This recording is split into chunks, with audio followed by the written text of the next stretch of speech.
You ever wish you could just, download the important stuff from a document straight into your brain? Skip all the fluff. Huh. Yeah, that's kind of the dream. And that's what we try to do here. Exactly. Yeah. So today, we're diving into a company's standard operating procedures. We've got the full PDF. And you might think, oh, SOPs, boring. But honestly, they give you such a fascinating look inside how a company really ticks. Right. It's all spelled out, the rules, the expectations, what they actually prioritize. And this one covers a lot. I mean, from big ethical pledges all the way down to specific operational details. Yeah, we're talking about everything from officers promising integrity and crime prevention to super specific stuff like uniform codes and even how to handle bomb threats.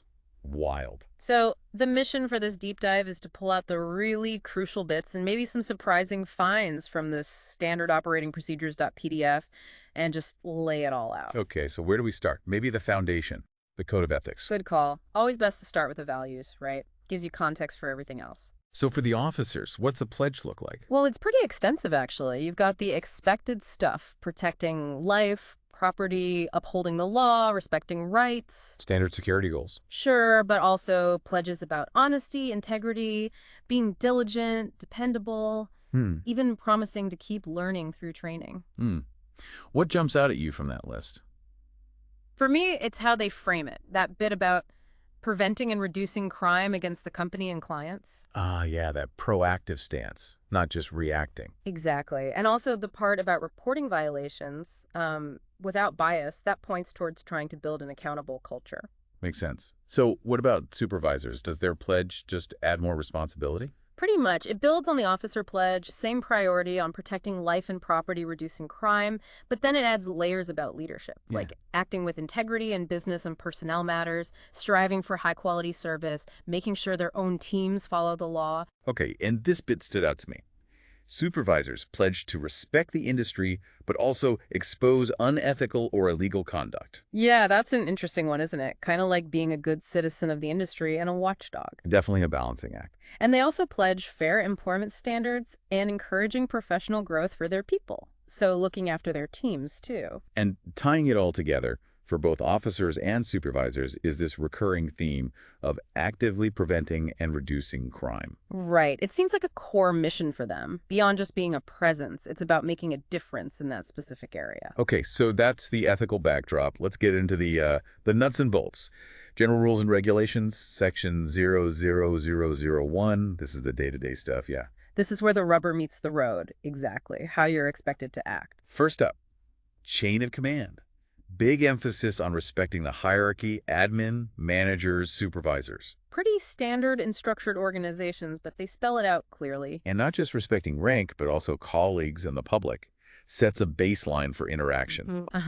Then you get into the very practical rules. Can't abandon your post without relief. Can't have company gear you weren't issued. Just basic operational control and resource management. Right. But then there's neglect of duty. I found that definition interesting. How so? It's not just, falling asleep. It's failing to act when a situation calls for it, being absent unnecessarily, or even just not following rules. It's quite broad. So being passive isn't good enough. You need to be engaged. Precisely. And that ties into the next point. You have to report violations you see from colleagues, report it up the chain. Reinforces that accountability angle again. Definitely. Then there's insubordination. Also broadly defined, refusing a lawful order, sure, but also any disrespectful language or behavior towards any employee, whether they're there or not. Wow, okay, so zero tolerance for disrespect, basically. Seems like it, and it connects to the overall expectation. Conduct yourself professionally, reflect well on the company. They even mention termination risk for causing internal strife. So team harmony is a priority. Looks that way. And rules against unnecessary shouting, bad language, even just being discourteous. Maintaining professionalism. Okay, moving to rules of compliance. Following all laws, local, state, federal. That's kind of obvious, right? You'd think so, but they state it explicitly. And also, not using your position for personal gain or illegal stuff. Basic ethics. And the ID rule carry it, but keep the company ID hidden unless you're on official business. Yeah, that's an interesting detail. ID when needed, but maybe avoid drawing attention otherwise. Maybe. Also notable, disciplinary action for things like repeat traffic tickets, DUIs, even misdemeanors or felony arrests outside of work. Makes sense for a company likely concerned with public image and trust, especially if employees drive or interact with the public a lot. And the onus is on the employee to ask if they don't understand an assignment and to stay current on rules and laws. Right, be proactive about your job knowledge. What about conflicting orders? That happens. They have a procedure. Tell the second supervisor about the first order. It's their job to sort it out or explicitly countermand the first one. And if they say, do my order now. Then you obey the second order immediately. Keeps things moving. Okay. Cooperating with law enforcement investigations within your rights, of course. That seems important given their role. Absolutely. Then release of information. Big focus on confidentiality. Can't talk about internal stuff outside the company. Can't talk to the media without approval. Protects the company, protects the client. Standard. In employee files, they collect the usual basics. Birth certificate, SSN, diploma, driver's license. Oh, and gun permit, if applicable. Hold that thought. We saw something later about firearms being prohibited. Good catch. Yeah, we definitely need to circle back to that apparent contradiction. Okay. And keeping contact info updated within 24 hours. Practical stuff. Lastly, in this section, disciplinary action steps. Verbal warning, written warning, unpaid suspension, then termination. But employee relations can skip steps if needed. Exactly. It depends on how serious the infraction is, gives them flexibility. All right, that's a good overview of the general rules. Now, a really important topic these days, harassment and sexual harassment. Section 070002. Yes, and right off the bat, zero tolerance. Very clear statement. Can't get much clearer than that. How do they define harassment? Pretty broadly.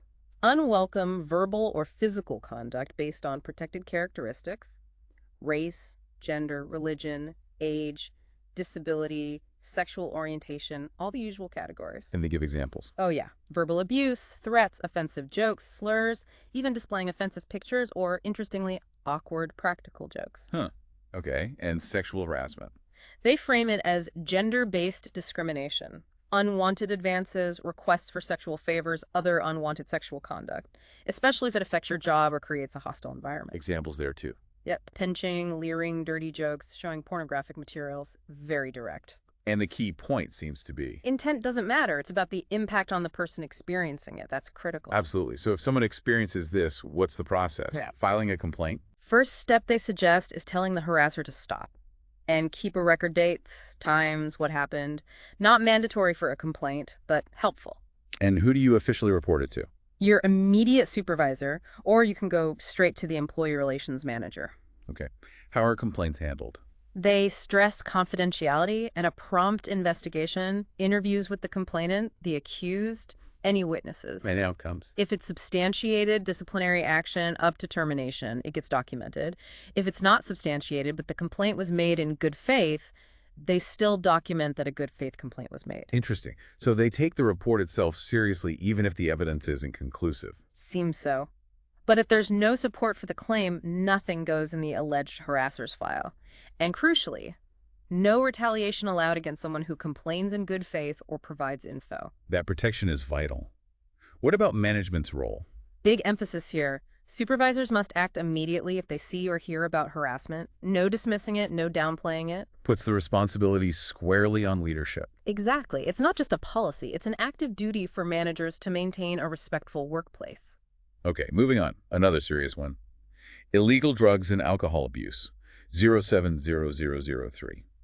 Also zero tolerance. Yes, and they lay out the why pretty clearly. Impacts performance, safety, service quality, productivity. It's about maintaining a safe environment. What counts as a violation? Possessing, selling, using illegal drugs or alcohol on duty. Reporting for duty under the influence. Illegal use of prescription drugs. But there's an exception for prescribed meds used properly. Right, that's important. Using your valid prescription as directed is okay. What are supervisors supposed to do? Recognize signs of impairment, counsel the employee, encourage them to get help, point them to resources. It's about intervention and support, not diagnosis. Trying to balance individual respect with workplace safety. That's the stated goal, and testing comes into play under specific conditions. Like reasonable suspicion. Any on-duty accident with injury or property damage, any on-duty shooting, justified or not, and as part of follow-up after treatment. And submitting to that testing is mandatory. Condition of employment in those specific circumstances, yes. All right, let's quickly touch on a few structural things. Chain of command, 07-0004. This just lists the roles. Yeah, basically lays out the hierarchy. Admin at the top, CEO, VPs, then managerial branch managers, supervisory, field, shift supervisors, support staff, and subordinate personnel, officers, dispatchers. And the key operational point. If your direct supervisor isn't there, the most senior person on duty takes charge, ensures continuous leadership. Okay. Probationary period 070005. Standard 90 days for new hires. Lets both sides see if it's a good fit, can be extended, and termination can happen without notice during this period. A trial run. Makes sense. Training requirements. Yeah. ZU 700006. Mandatory. Yep, gotta complete and pass minimum training before going on duty alone, plus regular recertification biannually and annually. And the CEO can change the requirements. Looks like it. Gives them flexibility to adapt training. Meetings 070007. Held when needed. Attendance expected. Pretty much. Regular and special meetings, they try to give 48 hours notice for special ones, just standard communication practice. Mileage reimbursements, Aero 70009, quick version. Reimbursed for pre-approved business use of personal vehicle patrols, site visits, references the IRS rate but doesn't guarantee paying the full amount. No reimbursement for commuting or personal trips. Employee lockers, 070000. Use company locks, subject to inspection. If lockers are provided, yes. Company lock required, and they can inspect it with a supervisor present. Security and policy compliance check. Okay. Authorized break periods, 070011. What are the conditions? Got to stay on duty, reachable by radio, stay in uniform, no sleeping, someone always has to stay on post, no breaks in the first or last hour of the shift. And desk staff need relief before taking a break away from the desk. Correct. Ensures continuous coverage. Which leads right into sleeping on duty and breaks, 070001. Big no-no. Absolutely forbidden. Huge safety issue. Considered gross misconduct. Grounds for immediate termination. Even on break, you have to respond if a colleague needs help. Yes. Duty status continues, even during breaks. Smoking while on duty, 07S0013. Discouraged. Generally, yes. Office is smoke-free. Must follow client site rules. Big rule. No smoking in uniform in public view looks bad. Only during authorized breaks in designated areas. Solicitation and distribution, 070013. What's the rule? Non-employees can't do it at client sites, ever. Employees can't do it while on working time only during authorized breaks. And solicitation is trying to sell or get support. Distribution is handing out materials. Exactly. And no littering, even during breaks. Okay, civilian complaints, 070015. Sounds serious. They treat it very seriously. All complaints investigated promptly, impartially, disciplinary action if substantiated. They even mention seeking remedies for false allegations. Employee can be suspended without pay during the investigation. Yes, that's stated as a possibility. And the employee relations manager screens complaints. What can they do? Several options. Full investigation, refer for criminal probe, treat as customer service, mediate or decline investigation if it lacks merit, is trivial, unidentifiable employee, etc. How do they evaluate the evidence? Looks at witness credibility, internal logic, corroboration. Pretty standard investigative checks. And the complainant gets told the outcome. Yes, but employee personal info is protected unless legally required. Seems like a thorough process. Okay, performance evaluations, 070001 when seen. Quarterly. Yep, by the immediate supervisor. Goal is feedback and adjusting training. Supervisors discuss expectations at the start of the period. Employee signs to show discussion, not agreement. Correct. And if you disagree, you can write to employee relations to investigate. And they actually train supervisors on common evaluation errors, like halo effect recency bias. Yeah, quite a list. Halo effect, constant error, recency, central tendency, leniency, indifference, bias, carbon copying, false development. Seems they really want fair and useful evaluations. That's impressive. ER reviews them for consistency. CEO evaluates top staff. And below standard evils require specific comments and an improvement plan. Focus on development. Okay, big topic. Company uniforms. 07000017. Sounds detailed. Oh, incredibly detailed. Depends on client site, weather, hazards. Employees got to wear the right stuff, keep it clean, report lost damage. Only wear it for official business. No drinking alcohol in uniform. Strict rules on that. Yeah. Uniform inspections allowed, no unauthorized gear. And personal appearance standards, also specific. Very. Neatness, conservative hairstyles defines length for men and women. No male facial hair except neat mustaches within limits. Conservative makeup, no nail polish, trimmed nails for women. Conservative eyewear. Limited jewelry watch, 1 ring per hand, basically. Oh, what about approved accessories? Lists things like duty belt, specific pouches, handcuffs, gloves, baton, OC foam, CPR mask. Then it describes 3 uniform styles: traditional, business, casual. With details for seasons. Exactly. Specific garments, colors, patches, accessories for each style, spring, summer, and fall, winter. Even specifies civilian attire for meetings training, no company logos off duty, no offensive clothes. Any exceptions need CEO approval. Pretty much. Very rare supervisor exceptions if CEO approval is impractical. It's clear they value a consistent professional image highly. Extremely clear. Okay, use of body armor, 07000, allowed. Yes. Yep. Voluntary, but must be worn under the uniform shirt, not visible. An employee pays for it entirely. Shaving restrictions, 07001. Exceptions possible. Yes, for valid medical reasons, with doctor's note, or religious cultural practices. But even then, facial neck hair must be clipped super short, max bulk 1/4 inch, max length 0 inch. Very precise. Photo ID cards, 07000. Carry wear on duty, replacement fee if lost. Yep. Must show it to law enforcement, company staff, clients if asked. It's company property, return upon termination. Client-specific IDs follow client rules too. Okay, now shifting into higher stakes procedures, arrest procedures, over 700021. What's the main message? Citizen's arrest is an absolute last resort, only if necessary to deal with a witnessed crime until police arrive. Emphasizes employees are generally civilians without probable cause arrest authority. What conditions must be met for a civilian arrest? The person must have actually committed a crime in the employee's presence, and it has to be the right person. Huge emphasis on the risk of liability for wrongful arrest. So the company's stance is avoid it unless. Unless necessary to protect life or in very limited property situations. Mostly, observe and report. What are the steps before considering arrest, ideally? De-escalate. Describe unacceptable behavior, give a chance to comply, explain consequences, like trespass, ask them to leave, then call 911. And if an arrest is made? Document everything meticulously, document police response, notify supervisor ASAP, complete incident and arrest reports. Very cautious approach. Makes sense. How about use of force, L7-0002? Minimum force necessary for lawful objectives. That's the core principle. Firearms. Explicitly stated as defensive weapons only, not for apprehension. Deadly force only for imminent deadly threat to self or others. What's prohibited? Chokeholds, chest compression tactics, absolutely forbidden. Accountability. Employees fully accountable. Force must be lawful and align with company values. Valuing human life is stressed. Excessive force isn't tolerated. Legal consequences possible. So preserve life is the primary duty. Deadly force is last resort. Exactly. Secure firearms, use minimum necessary force, look for non-lethal options first. What about handcuffing someone?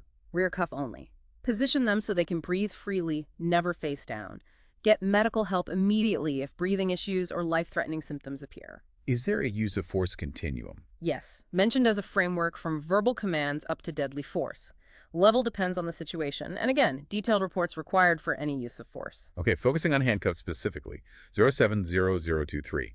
Only company issued by trained staff. Yes, and only for temporary restraint during citizen's arrest or detention pending police arrival. Explicitly not for healthcare patients. How should they be carried and used? In a company-issued closed case on the duty belt, only remove for immediate justified use, no off-duty use, use necessary force, get assistance if possible. When is handcuff use permitted? If the subject is a danger to self, others, or property, use the double lock feature. Notify supervisor ASAP after use. File reports. Using cuffs as a weapon. Big violation, up to termination. Also need to periodically check for injury to the person cuffed.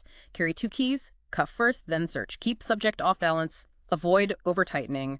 Rear cuff only, lots of specifics. Right. Collapsible baton, 0700024. Similar rules. Very similar. Company issued only, trained certified users. Use is force, must meet use of force criteria. Only remove for immediate justified use, no off-duty use. Offer medical treatment if used. Never for intimidation or punishment. Reports required. Notify supervisor ASAP. And OC foam, 0700025. Same pattern. Exactly the same pattern. Company issued, trained certified. Use is force. Immediate justified use only. No off-duty use. Reports required. Supervisor notified. Plus, specific aftercare instructions, monitor subject, reassure, offer medical help if effects last over 45 minutes or requested, and maintenance guidelines for the canister. Okay, now we get to that potential conflict we flagged earlier. Section 0700026. Prohibited use of firearms. What does it say? It says, quite clearly, employees are prohibited from concealing or openly carrying any firearms, ammunition, or related accessories while on duty. Violation leads to discipline up to termination. So that directly contradicts the earlier mention of needing a gun permit, if applicable when listing employee documents. It absolutely does. It's a significant inconsistency. Makes you wonder if there are unstated exceptions for certain roles, or if this section 07-00026 reflects the current overriding policy, perhaps superseding older parts of the document or a specific client, and he's not covered here. Definitely a point of confusion in the document itself. Worth noting. For sure. And following that, prohibited use of unauthorized weapons, 0700C7. What's banned there? Things like tasers, stun guns, knives, presumably beyond small utility ones, saps, lead-filled gloves, brass knuckles, slapjacks, basically anything not issued or authorized. Any exception. Only in an immediate life or death threat with absolutely no other option. Violation leads to discipline, potentially termination. All right, shifting gears to patrol operations. 07-00028. Follow post orders, patrol regularly but randomly. Yep. Patrol in pairs if possible, carry cell for 9/11. Thorough checks for suspicious activity, hazards, report disorderly groups cautiously, heavy patrol in trouble spots, record broken lights, observe loading docks, get good descriptions, vary routes, use tact, maintain visibility. Security is everywhere. Double back sometimes. Always follow post orders. Specific areas to patrol. Common areas, stairs, parking, mechanical rooms, loading docks, alleys, pools, roofs, doors, windows. Very comprehensive list. What about encountering a crime in progress? Call 911 immediately. Observe and report from safety, unless intervention needed to protect life property. Assist emergency services if asked. Take action to preserve life if someone's injured. Be observant. Document hazards. Write reports. And these concentrated patrols. Can be formally directed, supervisor memo, logged by employee, or informally agreed upon. Noted and logged, but no guarantees to client public. CEO has final say on extra patrols. And never promise protection beyond the contract. Got it. Vehicles and equipment, 07-00029. Company client vehicles for official business only. Yes, with permission usually, patrol accepted. Seatbelts mandatory, long mileage time. Keep radio volume reasonable, no offensive content, keep vehicle clean, equipment off when parked, regular washing, no unauthorized passengers. Driving rules. No cell phone device use while driving pullover, no eating, drinking while driving, do routine maintenance checks with forms, report issues. Emergency response driving. Follow all traffic laws, safety first. Defines emergency incident alarms, injury accidents, fights, officer assist, hazmat, medical. If unsure, respond non-emergency. Full stops at red light stop signs. Use signals only for real emergencies or hazards. What about accidents involving patrol vehicles? Check injuries. Call ambulance if needed. Police report mandatory. Leave vehicles unless hazardous. Notify supervisor immediately. Law enforcement handles accident report, copy to CEO. Full employee cooperation needed. And company client-owned equipment. Not for personal gain or outside use without approval. Keep it secure. Employee responsible for issued gear, liability for negligence. Never leave unattended or loaned to unauthorized people. Report lost, stolen, damaged immediately. Clean, restock, report damage, return after use. Return everything at termination. Keep it working. Supervisors can ask for it back. Routine checks with forms, report issues. Employee issued keys, 07-0000. Need to sign for them. Yes, key issuance form. Keys used only on shift log daily. No copying without CEO authorization. Big disciplinary issue if you do. Safeguard keys, never loan them. Report lost, stolen immediately. May be liable for rekeying costs. Company and client radios, 07-0031. Proper care, learn 10 codes. Yes. Professional use is critical. Employee number is call sign, no unauthorized transmissions, clear, calm communication, emergency, and routine. Employee responsible for radio care security, sign in out, note condition. Turn off before charging. Code lists, posted issued, ask supervisor if unsure. Report procedures, 07-0032. Required for all service incidents. Yep. Supervisor must review approved sign before it goes to CEO. Requests for copies go through CEO. Reports must be neat, professional, black ink only. Specific format for info, factual narrative, no opinions, slang, police jargon. Lost and found procedures, 07-00033. Specific client sites. Yes, where procedures are established. First step, if finding property, is it suspected drugs? If yes. Notify law enforcement immediately. Company doesn't handle suspected controlled substances unless emergency to protect life, secure area, or directed by police. If it's not suspected drugs. Get report number, secure item in bag, seal it, attach property tag, make notifications per policy post orders. Never inventory suspected contraband without police instructions. What about personal items lost found? Document, tag, store. Usually 60 days, valuable stash 90 days, unless client says otherwise. Motorist assistance 07000034. Also specific sites. Yes, includes battery jump starts, using company jump packs only, no cables. Flat tire inflation, using jump pack compressor if tire hold bare. Employees never change tires. Vehicle lockouts, need proof of ownership, use approved tools only, no Slim Jims is bat with airbags. Can they move vehicles for motorists? Yes, in specific situations, like ER parking, get keys, park legally securely, return keys immediately, witness preferred, never push vehicles manually or with company cars. What about disabled vehicles blocking traffic? Towed at owner's expense. Provide traffic control if needed. General guidelines for assistance. Never off-site. Get signed authorization form first, unless life-threatening emergency. Priority is life preservation. No form needed then. Get signed waiver for property preservation. Advise requester what was done. No Slim Jims on airbag cars. Missing persons 0070035. Definitions clear. Yes. Missing person, adult, unknown location from residence. Missing child, under 18, unknown location from residence care. Response. Notify law enforcement 911 immediately. Get full description. Notify client REAP authority. Conduct grid search. Complete incident report. Medical emergencies 0700036. Incident report always required. Yes, for all medicals. If victim unresponsive or ask for transport, call 911 immediately. Don't transport in company personal vehicle unless extreme circumstances. Providing aid. If certified, provide basic life support. Don't stop CPR until relieved. If unqualified, don't attempt aid. Assist EMS when they arrive. Provide scene security. Bloodborne pathogen 070037. Focus on protection and reporting. Exactly. Covers HIV, AIDS, TB, Hep B, etc. Explains transmission. Bodily fluids via broken skin for HIV, HBV.